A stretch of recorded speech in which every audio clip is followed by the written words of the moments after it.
They say love is light, the one thing that can chase away the darkness. But sometimes, that same light flickers, and what it reveals isn't beautiful at all. Because even the purest emotions can twist. Even the kindest hearts can shatter. And in the shadows of love, betrayal often waits, silent, patient, and deadly. This is a story not of strangers, but of people who once shared warmth, laughter, and trust. People who whispered, "I love you," before they whispered something much darker. It's the story of how love, when broken, can destroy everything it once tried to protect. Emily and Daniel were the kind of couple people admired. They met in high school, inseparable from the start, two souls tangled in a promise that seemed unbreakable. Years passed, and their love deepened, but slowly, something changed. Daniel began to drift, long nights at work, unanswered calls, quiet distance where affection once lived. Emily felt it. She felt him slipping away, piece by piece. And when he finally told her it was over, the world she'd built around his name began to crumble. On a quiet evening, she drove to his apartment, a heart full of questions and hands that trembled with fear. Neighbors heard a single shout, then silence. When police arrived, they found Daniel's body and, beside him, a note written in ink that smeared beneath her tears. "If I can't have you, no one will." They said it was a crime of passion.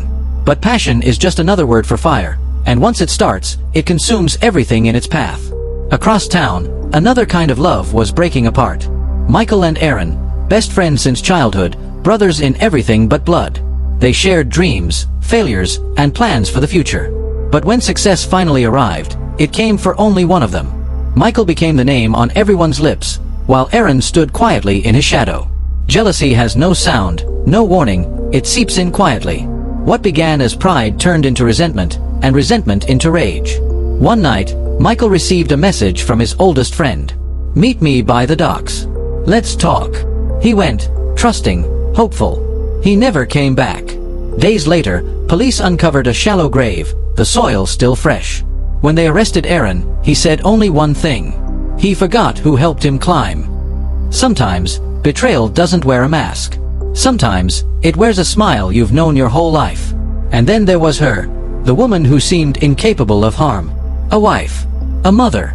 A face the entire neighborhood trusted. When her husband went missing, she stood before cameras, her voice shaking as she begged for his return.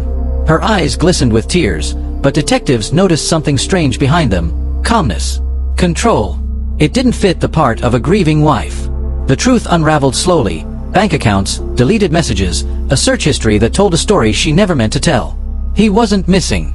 He was buried, by the woman who promised to love him until death. And she'd kept that promise. The shock rippled through the town like a wave.